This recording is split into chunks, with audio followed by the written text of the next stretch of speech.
I apologize for this constant breaks in transmission. I don't know if you can all hear me. I hope that you all waited for me and we're back on air. Please, can an audience indicate, anybody who's watching, can you indicate if you can hear us or not? Okay, welcome back. Shortly, I'm going to be speaking with Chef Idara, and she'll take us through a special menu. We're big on nutrition. We talk about what to eat to keep yourself healthy and COVID free. So we'll be back with a special menu when we speak with Chef Idara. And from there on, we'll continue to speak with the female presidential candidate, Her Excellency Mrs. Eunice Atuejide, and then she's going to talk to us about her journey to Aso Rock.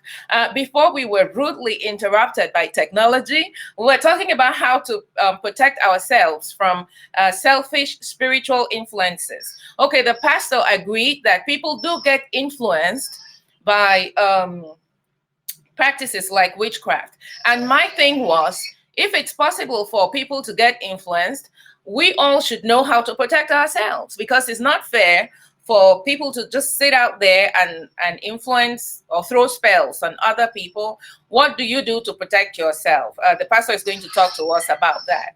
Go ahead, please, Pastor Hepzibah. Yes, to protect ourselves from spiritual influence of witchcraft, okay? Yes. First, we must understand witchcraft. That's what I'm saying. How do you understand witchcraft if you don't study it? Okay. Yeah. Briefly, witchcraft, we understand, works by intersubjective objectivity. Okay. Yes. You must be a believer in witchcraft to be affected by it. By saying you must be a believer, it means you must be some sort of emotionally, spiritually connected to witchcraft to be affected by it. Okay? Okay. For example, the emotion of fear. Emotion of fear, okay. Okay. But we all get afraid every now and then. Okay. We get scared every now and then. Yes. Fear is negative faith. Okay? Okay. Fear is negative faith. So when somebody is afraid of witchcraft, that person has a negative faith in witchcraft. Okay. Okay. Hello? Yes, we can hear you. Yes. Okay. So first of all, we must understand that we are influenced or affected by this negative faith that we have in witchcraft. When we remove that negative faith, okay? Yes. When we remove the negative faith. Goes out. Yes, okay. Okay? Yes. Yeah. We become immune to the effect of witchcraft when we remove the negative faith from ourselves. Okay? So, first step to being protected from witchcraft is that we must not fear witchcraft. Okay. When you don't fear witchcraft, it can't influence you. Okay. It can't work on you because it is not connected to you. You are insulated from it. Okay. All right. Okay. Yeah, all right. Yes. So, yes. Okay. So I should perish the thought. This we do by building up our relationship with God.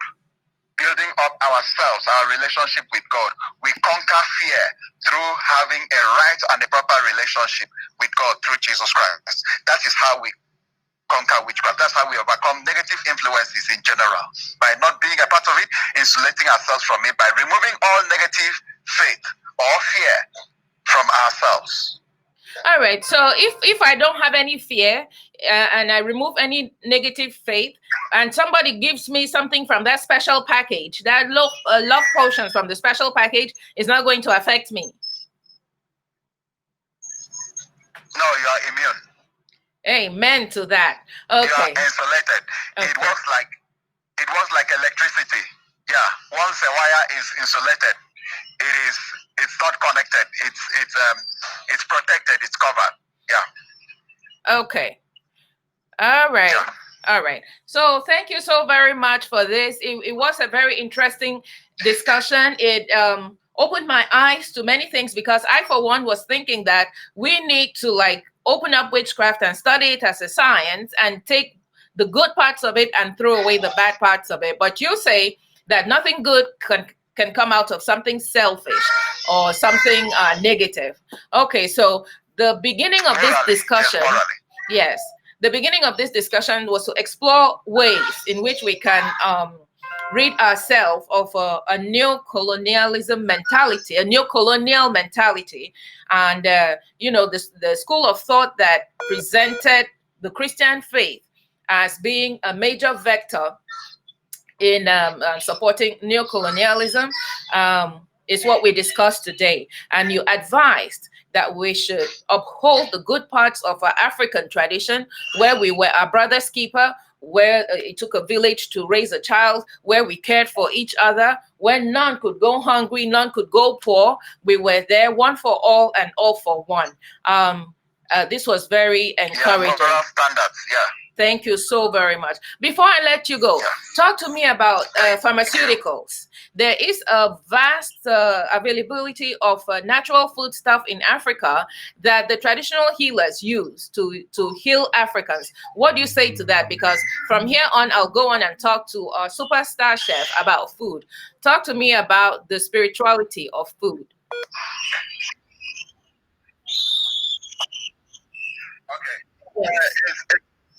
It's a very good aspect of African culture. Yes. The roots and the herbs we used were steeped in our religious beliefs. Yes. Okay. Herbal in Africa. Yeah. Okay. But recently, alternative medical practices has helped us to extricate and isolate the goodness of the herbs and the roots we have in Africa from spiritism. Yes. Okay. And use it for the benefit of society. Yeah. Our alternative medical practitioners are doing very well. Yes. In fact, I've seen a program called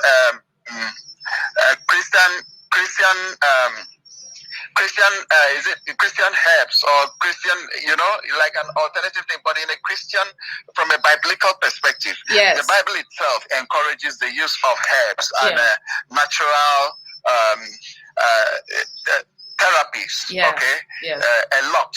Like in Psalms 104, the Bible actually says that God gave herbs for the service of mankind. Yes. Okay. Okay. And that is for the healing Africans of nations. Realized very early.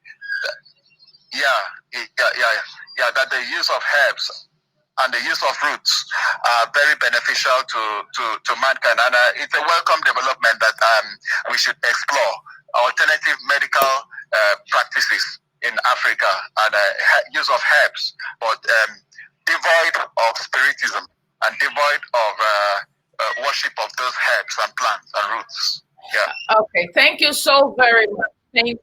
It was a pleasure to have you with us this afternoon.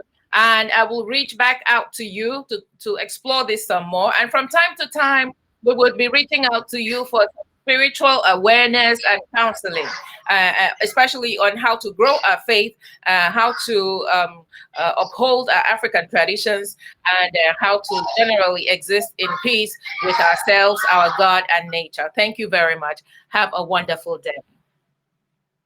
You're welcome. All right. Bye-bye. Wow. Thank you for having me. You're welcome. And whatever was causing all that technicality, I don't know why it came up at this time, but I'm glad that with the few of you that stayed back, we were able to get through to the conclusion of that discussion. And I'm very happy that Pastor was able to find time and join us. Okay. Now we were talking about food. We'll talk briefly with the superstar chef, Idorian or Idara. Please, hello, how are you? Can you hear me? Yes. Hi. Good afternoon. Adjust your phone because we can see the whole of your bedroom back there.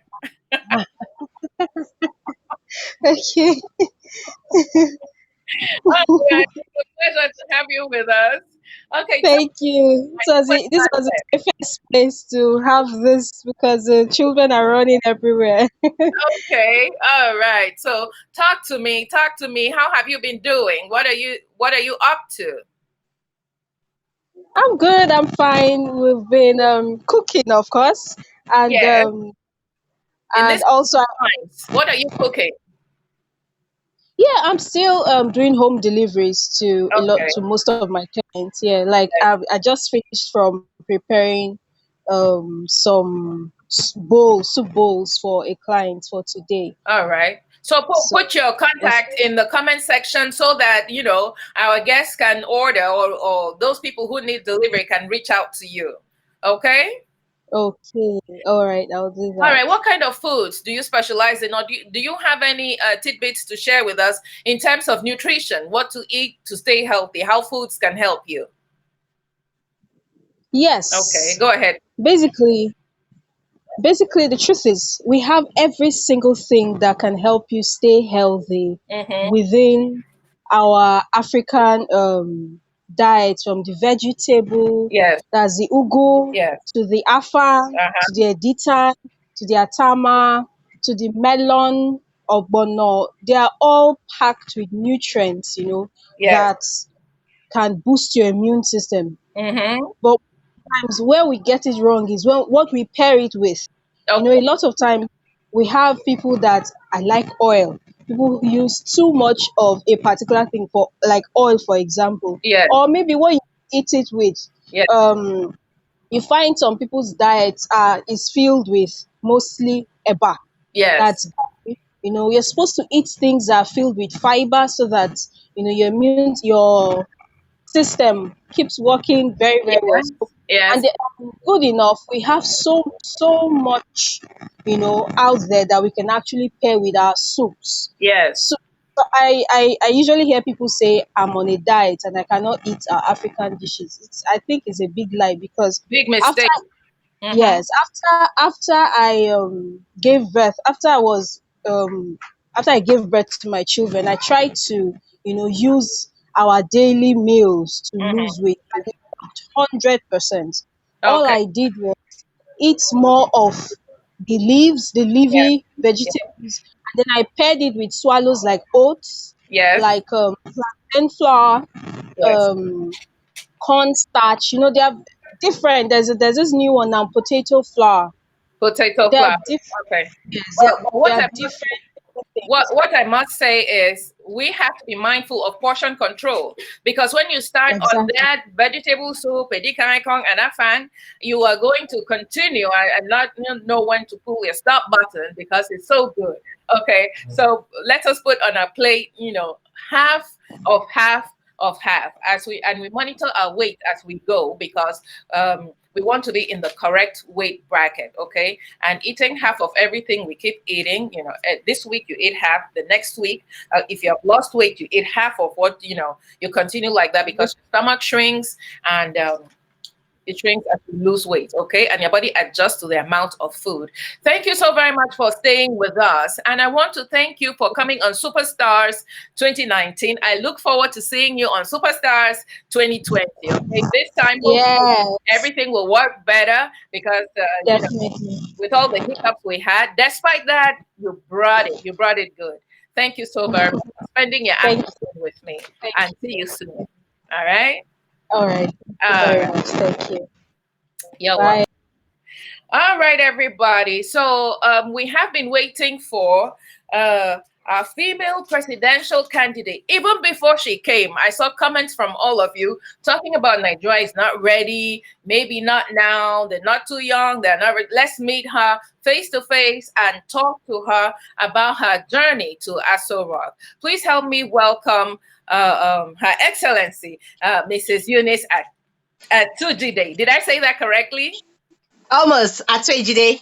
Atuijide. Okay, Yes. you're very welcome on the program. All Thank you. right, so let us talk. Suddenly, there was this young lady full of verve and confidence talking about she wants to become the president of Nigeria. I had to go and say, okay, hold up, hold up, hold up. All right, let me read her background. What has she gotten to offer? What is she bringing to the table? Now, tell me, what was the motivation? Where did you think you could fit in being the president of Nigeria in the big boys club? Because so far, it's been always the big boys club. I have to give you Um, kudos for that confidence. Yes, go ahead, please. I've never thought of power in Nigeria as a big boys club at Oh, all. I've always just seen it as something you have to expect an opportunity, and once you see that opportunity, just take it. So yes. I've always had the intention to run for office, but Mhm. 2019 just came onto me. Number one, I was still less than 40 at the time. I was 37, 38 when we set out. Still not So too young and to the run. I wasn't up to age yet. Okay. So the not too young to run bill became law, number one. And then number two, all the people that we had spent so long trying Hmm. to get together to like all the new faces in politics, all the guys that we thought, with these guys we can team up and we'll take power from these bad guys, so-called Hmm. bad guys. So they refused to work together. And I was thinking, we have already formed a party that we thought we could bring everybody together under one platform, give them Yes. an opportunity to race for office and do it fairly, what you don't have in most of these other existing political parties. But they were not interested. Everybody was after their own personal Independent. interests, let me put it Yes. this way. So we just thought, okay, look, we're not going to form this party and nothing will happen. Yes. Fortunately, the not too young to run bill had become law, and that means that even though I wasn't 40 yet, we can Hmm. at least release Mama. That's what my people call me, and let Yes. her come and show them what's up. So that's how it came. The opportunity just came, and we said, okay, we're taking it. We were Yes. ready anyway. I've always known I was racing for the Who is we? presidency, so I'd prepared for many, many, many years. So it Yeah. just came, and the opportunity came, and we took it. All right. You said we were ready. We. Who Yes, made my team. My your team. I team? have a team of Yes. extremely young Nigerians who believe that we are the only ones that can save the country. So we're the ones from law school. We all did all kinds of higher education, Yeah. law, medicine, engineering, several professionals, and we came together about 4,500 to 5,000 of us, and we said we Yeah. are doing this. So we wanted to actually come in and take over the entire government of Yeah. Nigeria, Okay. but yes, for me personally, the presidency was what I was going for. A lot of us went for Guba, some went for House of Reps, some went for Senate, but I was after the presidency. And now that none of the other candidates we had chased, like Showore, Mogalo, Durotoye, lots of them that we had chased around for many, many months, they were not Mhm. interested in coming together. So it was just like, okay, babes, let's go, because we All don't right. know if we're going to have it if we're going to get this close again soon. Okay. So we just took All the right. opportunity. So you formed a political party, the Yes, National Interest Party. National Interest Party, yes. We formed it straight out of law school. We made Mhm. it a digital party so that everybody would be able to watch what is going on. We had a Yes. very transparent platform where we used the latest technologies to like form an electoral unit where all our Yes. elections can happen online. We can do everything together before we now call INEC and just basically do a ceremony for them where they come and witness the final result and all that. But the real elections would have done online. So we had a really transparent system that we developed, and we said, okay, this is the way we're going to bring the politics in Nigeria forward. But Okay. coming into the system, we now saw that things were truly, truly different. But I mean, it was Exactly. worth it. It was worth Yes. it. Okay. Tell me about IPAC. I saw on your write up IPAC. What was that? It's the Interparty Advisory Council. Now, it's the overall body that looks out for all the political parties in Nigeria. They Yes. represent the interests of all the political parties, whether they are the big APC or PDP or the small NIP or YPP. They Yeah. represent everybody. So they are the ones that discuss with INEC, with foreign organizations. Like they try to figure out how to improve the electoral system and Yes. improve the experiences of political parties in Nigeria. So I was elected twice as their deputy national secretary, which So helped the me a lot to yeah. further understand how politics in Nigeria actually works. Exactly. So I was going to, you said something like you formed a group, right? And this group, you taught yourself what to do or how to function in different offices in Nigeria. And when you got there, you saw that things were actually very different. Tell me, Totally different.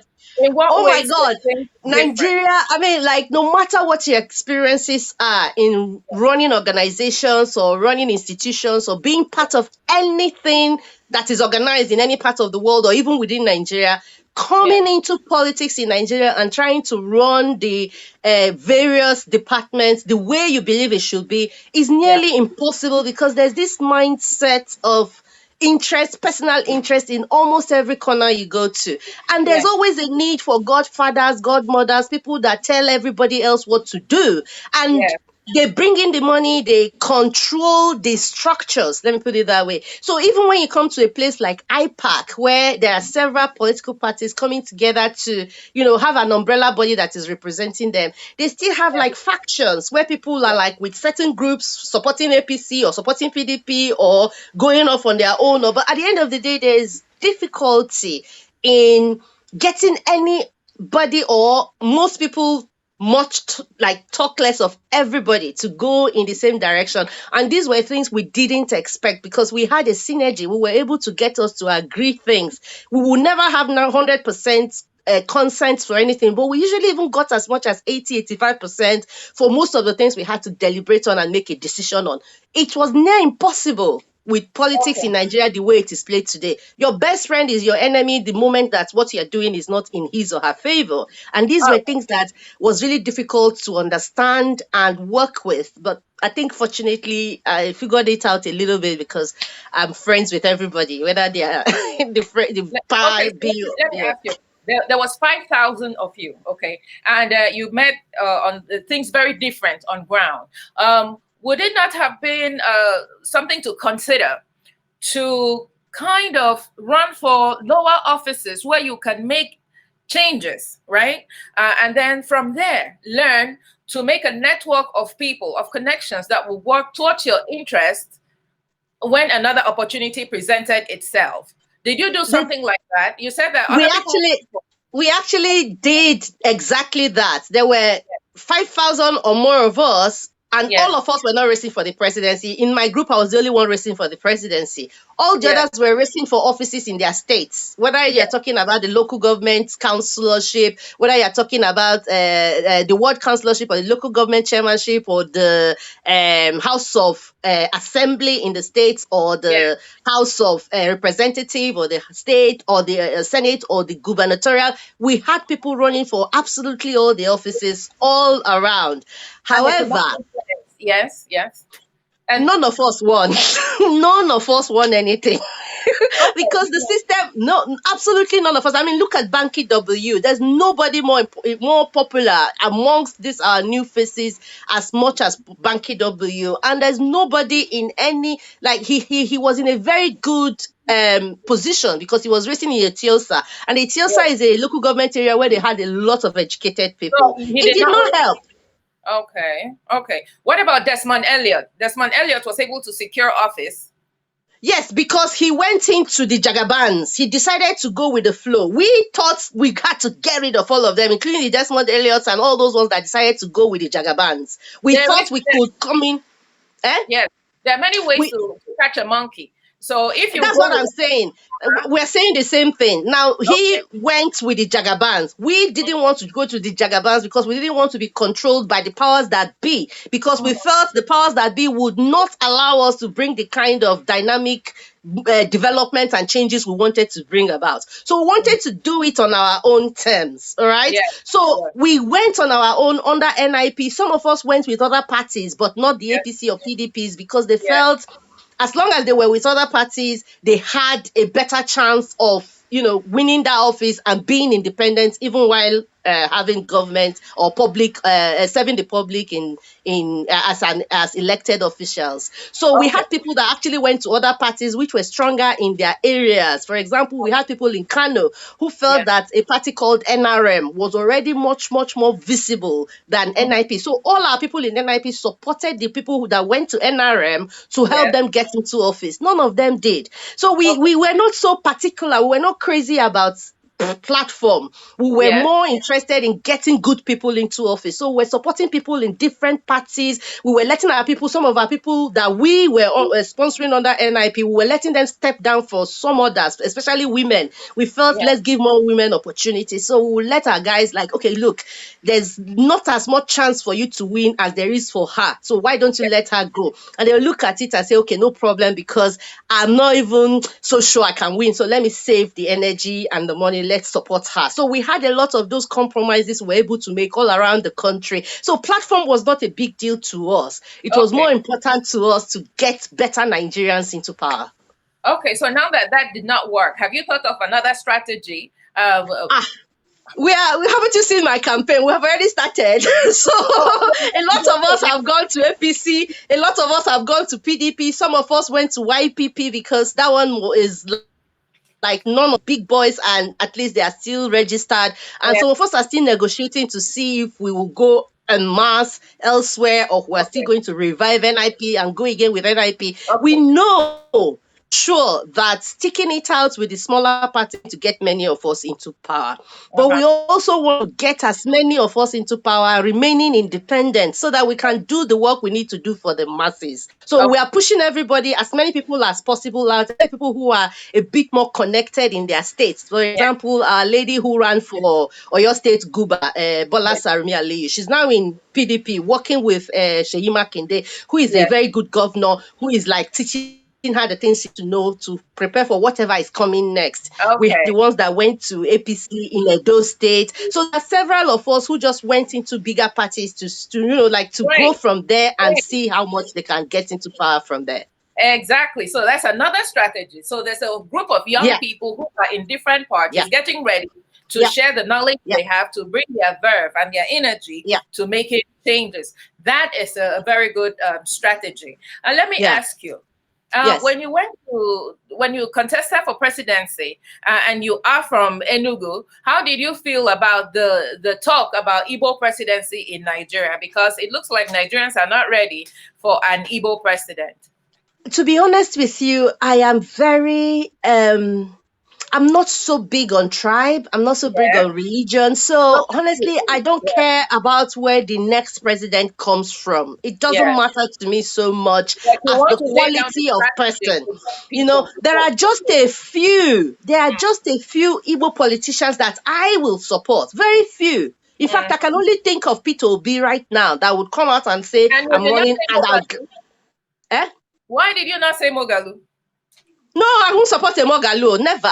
The reason I Why? don't want a Mogalo, no, I tried to get Mogalo to work with other people to see that Nigeria comes forward. He doesn't have the capacity to do that. Mogalo is a me person. He pushes his interest. It's not so much about Nigeria as it is about him coming out and showing all his talents and everything. But that would not help us. We know you are talented. We know you are gifted, but we need you to be able to work with others. We need you to appreciate the contributions every other person is making and every other person is able to make in order to make it a we thing. Mogalo doesn't have that, and I can't work with that kind of a person. So I will not support a Mogalo for presidency.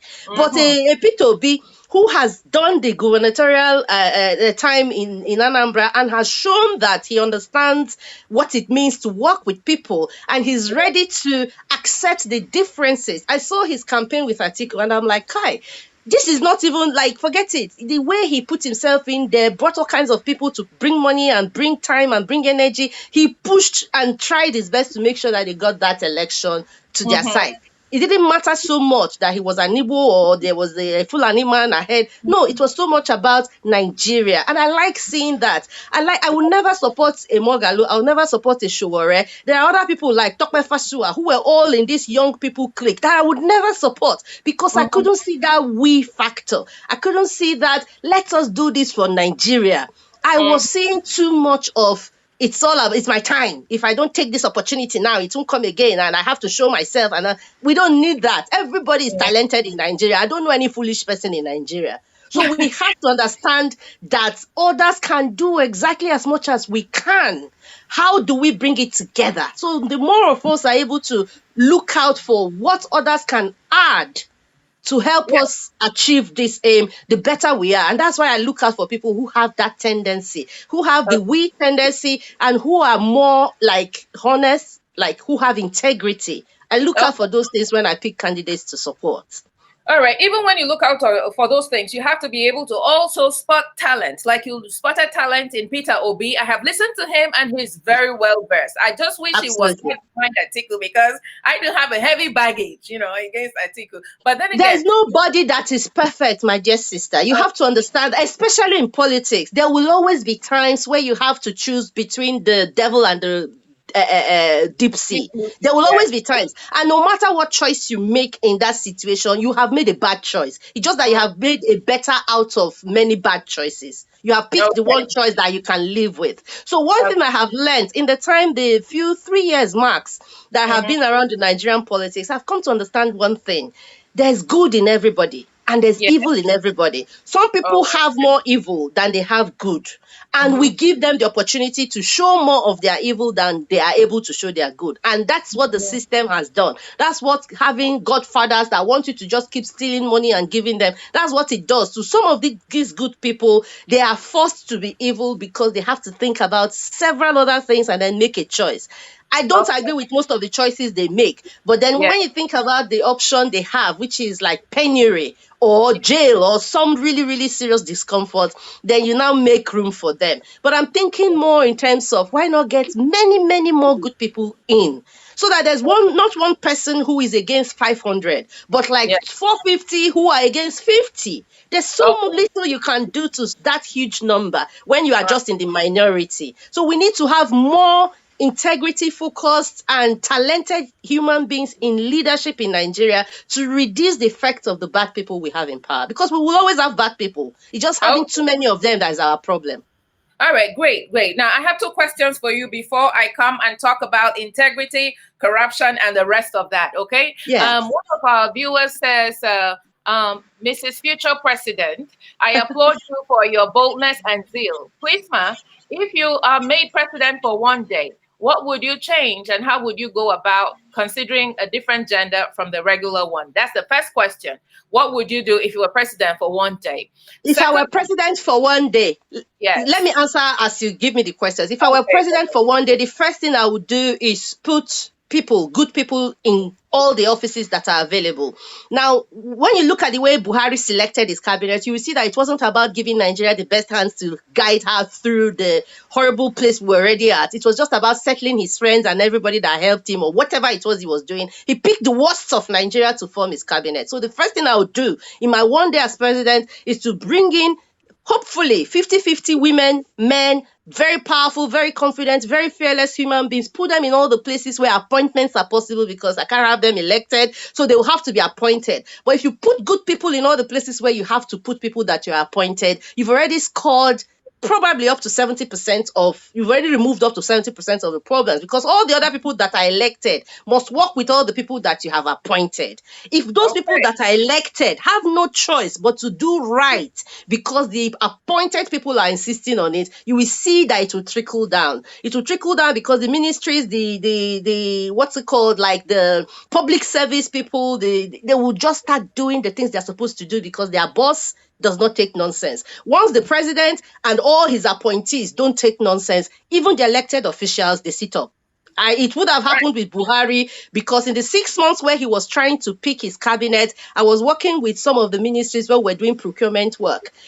Everything was working fast. People were coming to work early. They were signing documents fast. They were paying quickly. Everything was going the way it should. The moment Buhari announced his cabinet, everything went dead again. Some of those jobs then, 5 years down the line, we've not finished them. But that time when he was thinking about who to put, and we're all afraid about the people he will put because everybody thought he was Mr. Integrity. Everybody thought he was coming to save Nigeria and put us right. Nobody could imagine anybody doing anything wrong.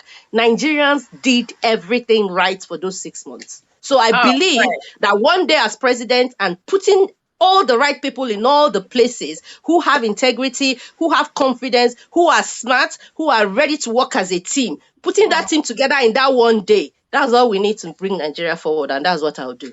All right. These are very ideal conditions. Now, the second question is Mrs. President, I have a second question.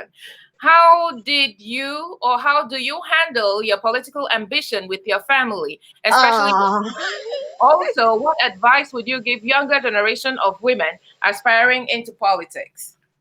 Trust me, when it comes to handling the husband matter, the children are easy. My children have always keyed into my dreams. Even when they were in my tummy, I want to make first class in law. They will behave themselves. Even when they were babies, I'll be breastfeeding and writing exams. I'll still come out with 87%, 92% in some of those exams. So my kids have always supported whatever I'm doing, no matter how ridiculous or how difficult. My husband, hey, that one was work. Oh. That was a lot of work because he couldn't. What nonsense? What are you talking about? In fact, he left. So it took a while for him to come back again. Like, this woman is serious, so the only choice I have is to support her. So he left. He couldn't take it. Like, what nonsense? How can you be talking? I have small children. I have this. The bills are coming. And you're telling me you want to be president. That's more responsibility. You won't have time for us. I can't do this. He carried his bag and left. But if he saw that I was, even as he left, and my children, I was carrying them everywhere, flying back and forth and breastfeeding while I went, he came back, that, Mama, you cannot do this on your own, so let me help you. Thanks be to God. There's another question that says, Mrs. Future President Ma, what will you do to resolve the issue of monkey they walk while baboon they chop in Nigeria? In other words, how would you resolve the issue of minorities being marginalized in Nigeria? It's definitely a complete restructuring. And then you start the restructuring from restructuring the mindset of those who believe that it is their right to have more than everybody. We do have this federal character that warrants that we mix the people that we do things with in public, but it is not applied properly. So I believe that where we'll start from is to make sure that the correct application is given to the meaning of that federal character. Make sure that every part of Nigeria is getting what they deserve. People are getting employment based on their quality and ability, and also making sure that it goes round and make sure that the different tribes and cultures and everybody are properly represented, whether it is the female or the Christians or the Muslims or the whatever they are, make sure they are properly represented. But also make it possible for each state to actually have control of whatever they are producing. The funny thing is, we don't know how rich the North is, but I tell you, I went around that country, the North is extremely rich.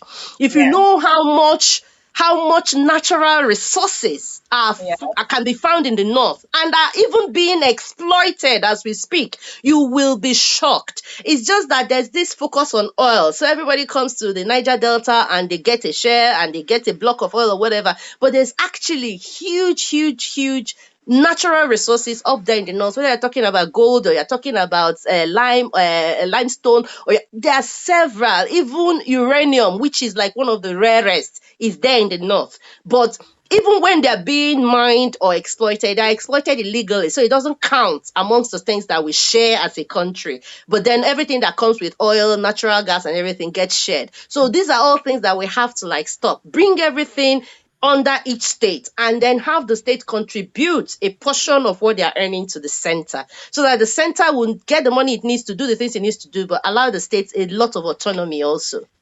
Okay, great. So I said we would talk about corruption, right? Internal corruption and external corruption. It seems like the issue of corruption in Nigeria would never be stemmed.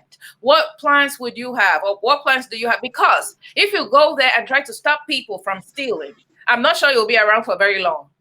Look at what is happening in NCDC. Exactly. NDDC. NDDC, yes. Look at what is They happening. are even killing them now, Seth. They are all dying now. This is very sad, So what would you do how would you take the bull by the horns when you consider corruption in Nigeria? Okay, now corruption in Nigeria is a problem that we will always have, but it's a problem we can curb. Now, how do you curb it? There are loopholes. Like a lot of these people, they believe that it is their right to get certain incentives for people to look away when they are doing things wrong. You have to stop that. You have to actually create institutions that don't see anybody's face, but see the country and do the things that need to be done for the country. Whether you're talking about the payment system, we have all this BVN and electronic payment system, but you still see people carrying cash and telling you that they are distributing money for COVID-19 palliatives as cash to people. That is all all roots. Those are all the ways that they steal money in our country. All these subsidy issues. Thank God that oil fell the way it fell, so they had no choice but to remove subsidy. But all of those things were ways that they were stealing money. One thing I will not do is this EFCC, ICPC. Everybody is trying people. This is something that has now become a way of incumbents to punish the people that left, and then when they leave, the next people will be punishing them by making sure that their own people are always answering to ICPC or EFCC. And then at the end of the day, we see what happened with Ojus or Carlo. Suddenly, there was some error with the process, so the process was wrong. He's free. He's back. He's the senator. He will continue to chop money and take money and do whatever. It doesn't matter. So all of these things are a problem. But where I will start from, I liked what Atiku proposed, that people have stolen from that country, and everybody's afraid to spend that money they have stolen. Why not let them bring the money back in? Okay. Turkey did it. A lot of countries did it. Let them bring the money back in, invest it at home, and make that country start moving. Yes, you have stolen the money. We'll negotiate with you. You give us some of it back. You use the rest to invest in certain industries. We start to grow the economy. We make the country industrialized, and we make sure that the country is moving. Yes. And then there is no more opportunity to steal. No more inflated contracts, no more, like, you plug the holes. So everybody is watching everybody else. Everybody is policing everybody else. So the opportunity to steal is not there. You do it, you're out. And then you are jailed for what you are doing now, not what you did before. Okay. When you know that you have forgiven your sins, your past sins, return some, keep some, use the rest to help us, let us grow the country. You also know that there are dire consequences for any new stealing. Okay. I don't think anybody will steal again. I really don't believe anybody is stupid enough to go and steal money that you can't even spend. Fingers crossed for that one. Now let us talk about corruption, external corruption. What happens is, on the surface, we try to make trade deals with international community. On the ground, right? There's a status quo that is maintained to make sure that raw materials and things leave Africa, albeit illegally, to countries out there. And then we don't get the fair shake when it comes to payment for these raw materials. You'll notice that suddenly there's insecurity wherever the raw materials are discovered. For example, if we find oil, if we find aluminum, if we find gold, those areas suddenly have unrest. Conflicts. People, security, breakdown of law and order, and then there'll be a soft invasion to continue to cut away. Look at what's happening in the Congo and different parts of Africa. Now, what would you do to normalize relations between Africa and between Nigeria and international communities to make sure that we get a fair repatriation of whatever monies is meant to come to us for our own raw materials? The first thing is the people in government. Like I told you, the first day of government, I've already selected the people with integrity who really want to work together to move the country forward. That's the first solution. The next thing is to make sure that they renegotiate practically all the contracts and agreements we have with all these international bodies. There are some of our bilateral agreements that are like, if you see them, you're like, what? How can a country accept this kind of deal from any other country? It's worse than slave trade. We renegotiate those deals. Now open up the system so that they are free to come in. They are guaranteed that their money is not going to get stolen, or we do whatever we are doing to reduce the value of their dollars, so that no, we will just do what is right by business standards, but they will have the opportunity to now make normal profits and then allow us to also benefit from our own resources, which is our right. We have too many self-centered people in government, and they are entering horrible arrangements on our behalves. They go there, they do their Jalkuta steel business, and they just pump money through, let Ukraine and Russia take everything they want to take, steal what they are stealing, and they come and start preaching to us, and they come and become our presidents in Mufti, when they have already done all those things as presidents in uniform. So these are the problems we have. We have too many horrible Nigerians holding power and holding our resources and holding us to ransom. Get rid of all these people and undo these deals they've done, and then we'll see that our country go forward. A lot of people will come honestly to do honest business with Nigeria. We don't need these underhand deals that they do with China and UK and Europe and wherever they do these deals with. We Yes, can have really good deals, good agreements that will favor both parties, and then yes, the country will grow. A lot of countries went down during wars. Germany was completely flattened, but yes. they got deals from the US, from Japan, from wherever. And before you could say Jack Robinson, they built up their economy and they're doing really, really well. That's what we should aim to do. Put the right people who care about everybody in Nigeria and about the country together. Let them work and change up all these things.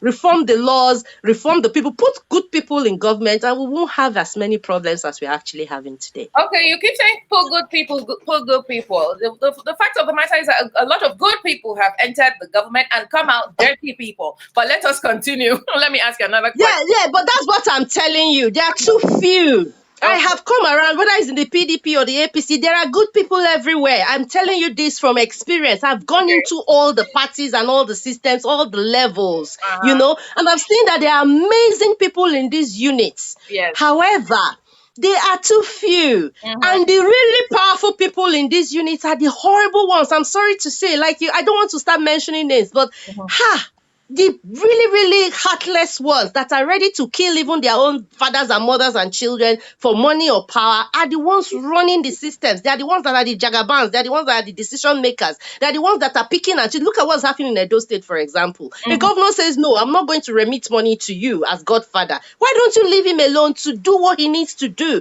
to help the state and build a country that is better for us, starting from his state? No, you won't let him. You start fighting him and disqualifying him and everything to show that you are powerful. Same thing they did to Ambode in Lagos. So these things happen in Nigeria because there are just too few good ones and too many bad ones. Too many bad, really powerful ones. We Okay. need to move more independent thinking people with integrity into power. When Yes. there are many of them holding serious power, Yes. forget it. The bad ones will have less effect. Okay, so somebody says your idea of restructuring will definitely have to pass through legislative process. How will you make that happen, knowing that passing such at the legislature requires votes, and we all know that those beneficiaries of this current structure will not support restructuring, and when they don't, there's nothing the minorities with fewer representatives in both upper and lower house can do. Like you have already in part answered when you say put more good people, in positions. So how do you plan to balance the equality in the Senate and House? I mean, I think we have Okay, answered that. now he's absolutely correct that you have to go through legislative processes to make those kind of restructuring work. Long-term decisions and long-term solutions like that require the cooperation of not just even the NAS. You also need the state assemblies and you need the local government council. It's like a nationwide kind of process. In fact, sometimes it is best to even do it via a referendum when you now bring the different communities, different parts of the country together in a conference, and then everybody picks, and then you start voting, just the way you select presidential candidates and vote for one. Everybody will now have to come out and vote in their different places for what they really want when you Yeah. have already listed all the options. Now, what I would do in the interim is negotiate with these people. Now, remember, at least on the appointee network, we already have hopefully 80-90% people who are both smart and have integrity and are ready to work for the country. So they are working together for the benefit of the country, not for themselves or their states or their husbands or wives or brothers or whoever, but for the country. Now we Okay. already have 80-90% of that. So Okay. that 80-90% are now going to start talking to all the people in Yeah. the National Assembly, in the State Assembly, in their churches, in their mosques, all the powerful people, because Nigeria is actually run in a very interesting way. Our pastors are very powerful. Our imams are very powerful. Our traditional rulers are very powerful, but they always end up using this power with the wrong guys, for the Yeah. wrong guys, Yeah. because they get money from these people, so they feel like they have no choice. Now, the good people are plenty now. So Yeah. they are now influencing many more of these powerful structures. And all these structures are seeing why it is important to get this legislation to pass. But in the meantime, we will use orders, executive orders, we'll use persuasion, whatever is necessary to get the people to be doing what is right, by maybe even devolving some of the power from the presidency to all these other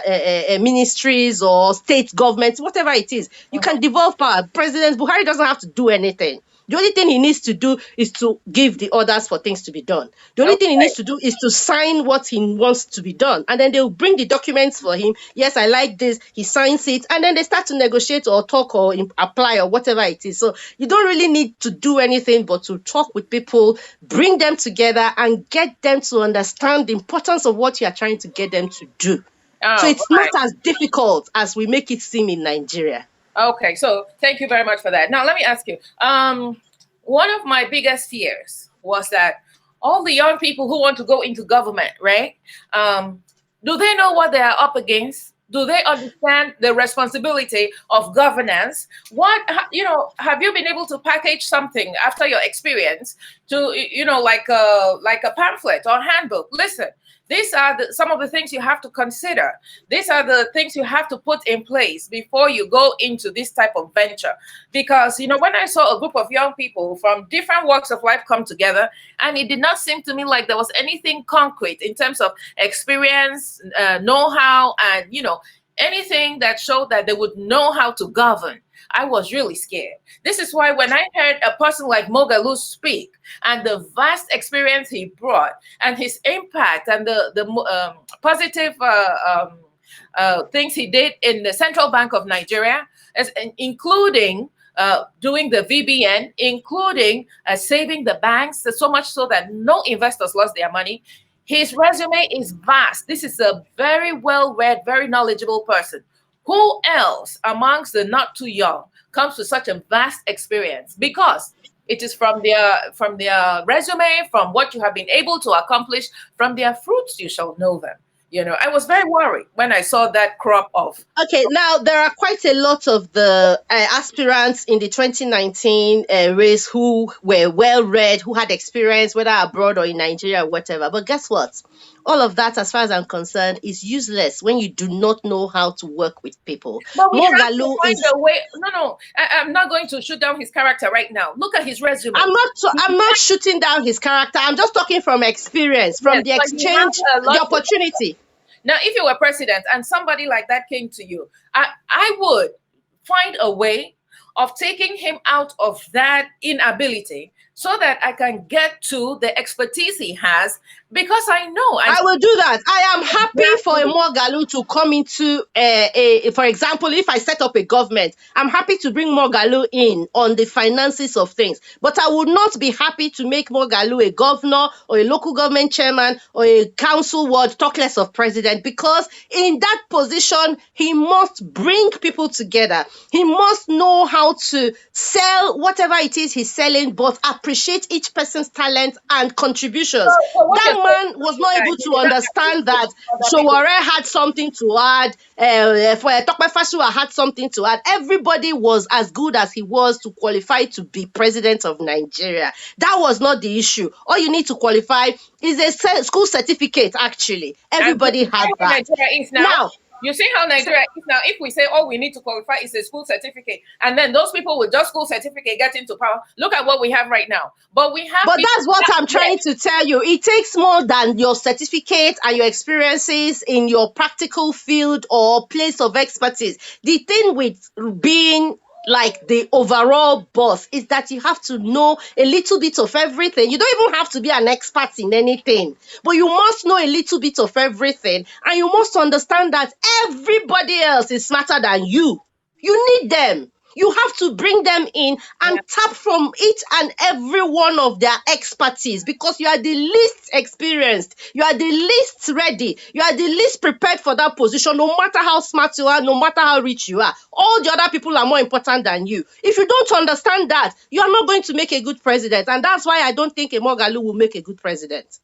Anyway, okay, so this will be a discussion for another day, because I sincerely want us to be able to find a way of getting the experience, of getting the know-how, and getting the savvy of, experienced people, use that. You don't need that in your president. Listen to me, my dear sister. You do not need that in your president. Buhari is the least educated person we have ever Look had. at what we have. Buhari is the least experienced person we will ever have. But if Buhari could lead, he doesn't need all those things. It's leadership qualities you are looking for. Oh, Because it is leadership you are giving to that person. Because what else do you have as a president? You have everybody else around you advising you. But you need to be sensible enough to listen to the right kind of advice so that you will make the right kind of decisions that will favor everybody at the end of the okay, day. okay, No okay. school will teach you Somebody, that. These somebody. are things that your life, your experiences in life, and the way you deal with the things that happen to you in life, and the way you deal with people. These are Okay, how the qualities that you will get from experience, not experience in somebody. central bank or experience in university or Somebody experience in made a comment. PhD. Somebody But made a comment. people, Somebody pointed something out. Said, if this was the approach you use, let me read it. If your manner of approach or their manner of approach was the issue and the reason why he responded to you all in that manner, is this how you approached him? I mean, you all should, in forming a consensus, you all should have like an idea of where you want to go. Okay, so you look at everybody's experience around you. This is a person that is most experienced, most qualified. Okay, so we present you just like your party presented you. You know, they put you in front. So if you were going to get a consensus candidate, you all should have arrived at the conclusion that this is the most experienced person. Now, after him, who can support him in this role and that role and that role? I think that if you all that's not how it's done. It's politics. It's about voting. And okay for you to get my vote, you have to convince me. for If you you, tell me something and you are the one with all the qualifications, PhD experience, CBN, Harvard University, and everything, and after talking to me, I don't buy it. And then the next man who is just the woman who is just a market tomato seller in the market comes to talk to me, and the person tells me things about leadership, about integrity, about the way she organizes the market women and the way they have been able to do this or that for the market women and the children and whatever. And I feel, wow, this woman, she's just a market orange seller, but I like the approach. I like the way she's going. I'm going to vote for her. okay, so Now, that the is man with the plenty experience has talked to you, but he that did not person. convince you to give him your vote. So you are Okay, giving your vote to the market woman. It's not about the qualifications you have in school. It's okay, about your personal people skills. And if you okay. don't have that, you can't win an election and you can't You lead. cannot have everything. You cannot have everything, and it's teamwork. Okay, you cannot have everything. It's teamwork. Are you aware that they tried to get a consensus candidate, and at the end of the day, they chose Feladuro Toye, and both Mogalu and Showore decided that they were not going to accept the results of that consensus building? Are I you am aware that that very aware happened? because I was part of the people who really pushed for getting together and forming getting a consensus candidate. I am Okay, also so aware. there was that I am pact. also aware that there was a process where that process was somehow bent in favor of How the do you know it was candidate. bent? Who Okay, told you it was so bent? this is what explanation we got. That process was tainted in such a way that it favored Fela Durotoye because people did not believe that an Igbo president or an Igbo person would be able to secure votes in that election. So Magalu was sidelined, and I think you are friends with Mogalu, so you are telling his side of the story. okay, let me Now, I was not part of the pact. I deliberately stayed out of the pact because I had worked with all those people, Showore, Feladuro Toye, Mogalu, Tope Fasua, all of them. I had interacted with each and every one of them and tried to bring about that consensus that they eventually tried to do just a few months to the primaries, which I thought was stupid because it was already too late at the time. Now, the problem with each and every one of those people was this inability to understand that everybody is qualified and everybody could potentially do a good job. However, only one person will get more votes. How do I become that person that everybody else will follow? okay. Do you know the secret? Fela Droche was the only one who had that quality, and I was not surprised when he won. I didn't vote, I didn't support them. I knew they were going to scatter, but to be honest, of all those guys that took part in that place, the only person that had the quality of a leader that could even have been able to gather more Nigerians to maybe give us 100,000, 200,000, 1 million votes was actually Fela Durotoye, because he understood that he was not the best or the only good person there. He understood that it was about convincing everybody else to like him, to accept him, and to give him an opportunity. The other people thought it was their right because they were highly educated or they were popular from activism or whatever else, or they had money. They all felt it was their rights. But Fela Durotoye felt it was an opportunity and he was begging everybody for votes. So it was not a surprise that everybody voted him. So Okay. now they went around and said that it was a warped system. That what else would they say? They have to give an excuse why it didn't work. But the truth is, when that result came out, I told all of them that is the person that they should have voted, because that's the only person who understood that politics was about consensus building and convincing people, no matter how smart you are, no matter how rich you are, you still need them to give you their one vote. And he Okay. was able to get them to give him their votes. All right. So we will have this discussion another day, because this is where we vary, because I sincerely believe that you have to have qualification and a body of work that prepares you for the office as complicated as being the president of Nigeria. It's not going to depend on whether you can get people to like it. Listen, you can employ somebody, to go and talk to, be my spokesperson, be my PR person. There was somebody who used to write letter to my countrymen, right? If you do not have the understanding and the experience and the ability to be able to run a nation, I don't care how much of a charismatic person you are, you're going to run it into the ground. So even if he does not have this quality. Can I tell you a secret? Even if he does not have this quality. Can I tell you a secret? If he had somebody like you working with him, if he had somebody like Fela Durotoye, and all of you formed a consensus government, it not with Mogalo. Me no. Situation. It would have been me no situation. no. Oh. Me, no. I would gladly work with a Fela Durotoye. I would gladly work with a Saraki. I would gladly work with an Atiku. I would gladly work with a Peter Obi. I would even gladly work with an Amechi. Peter Obi, I totally and doff my hat. I agree and I salute Peter Obi, because I have seen his body of work. I have seen his qualification. I have listened to him talk, and he has a. But guess what? He had absolutely no experience when he became governor of Anambra State. He had never been in politics. He was just a banker. Okay. He was just a banker, no experience. But look at the results. Exactly. Just like, well, he could not have been a banker and not achieved anything. He had a body of work, even as a banker, and was able to. He was just a banker. Yeah, he was just a banker and a businessman. He had never done politics, nothing. He didn't even know which place he belonged to in Anambra State. He had to start going to learn all those things. Okay. No experience whatsoever. Okay. But he came in there when he got the opportunity and he turned things around. Exactly. But he did good as a banker. From their fruits you shall know them. He did good as a banker. And then when he left... Yes, you are coming back to what I'm saying. Now, I'm telling you that you, Regina Skia, if you do good as a mom, you hold your children, you're able to raise proper children, and you're able to organize your community, or in your nursing job, you are able to take care of 2, 3, 4, 5 people and balance the work they're doing, and you're seeing results. Okay. You will make a good leader if given the opportunity, because it is not about how many years you went to school, or how many years you were a banker, or how many years you were an accountant, or whatever. It is truly all about how able you are to get people to work together and get you the results you need, because you're never going to do everything yourself. In fact, you're not going to do anything. Exactly. So it is the people management skills that will help you in politics, not your education, not your qualification, not how long you've been working. Your people management skills. All right. Those are the things you need. If you have that, you have integrity, I believe you'll make a good leader.